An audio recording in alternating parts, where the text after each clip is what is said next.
कमुनी हाथी आतंक मयूरभंज जिलार विभिन्न ब्लॉक रे हाथीपल नीलगिरी रे 65 टिकिया झारखंडी हाथीपल मयूरभंज नड़पुर जंगल दे नीलगिरी रे प्रवेश करिसंती एही हाथीपल सिंगिरी कांस अयोध्या पाटना दे एबे गोपालपुर जंगल मुहा होइछन्ते। हाथी आतंक को नहीं भयभीत हो पड़िछन्ती ग्रामवासी। नीलगिरी वन विभाग पक्षरु सेमानंकु जंगल मुहा करिबा पई उद्यम वर्तमान समय जारी रहिछि। तेबे ए संपर्क में अधिक आलोचना करबा आम सहित फोन लाइन में जोड़ी होती आम नीलगिरी रिपोर्टर जगन्नाथ दास।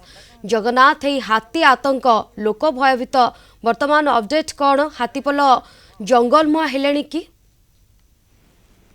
निहाती भाव देखते शिपानी आम जब कहीपर चलित वर्ष भली पूर्व वर्ष भाई चलित वर्ष 65 टिकिया झारखंडी हाथीपल आगमन होती नीलगिरी को।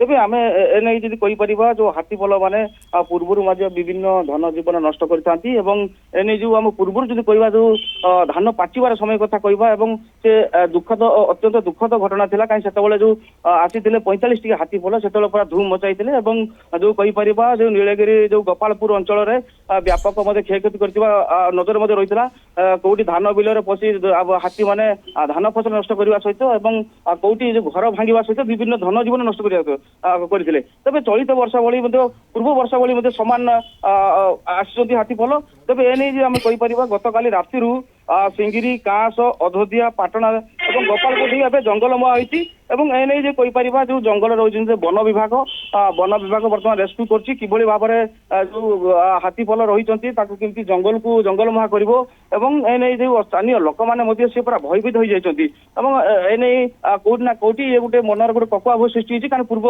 भाई आप देखिए विभिन्न हाथीर जो कराल रूप देखते जेहेतु ये गोटे अधे हाथी नहीं एका थरक पूरा 65 टिकिया हाथीपल आसते। तेज एने कौटी ना कौटी लोक मैंने पूरा भयभीत आसती।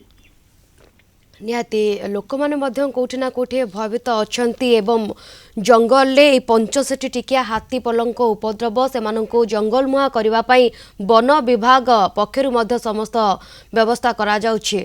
धन्यवाद जगन्नाथ आपणकर सविशेष आलोचना पाई।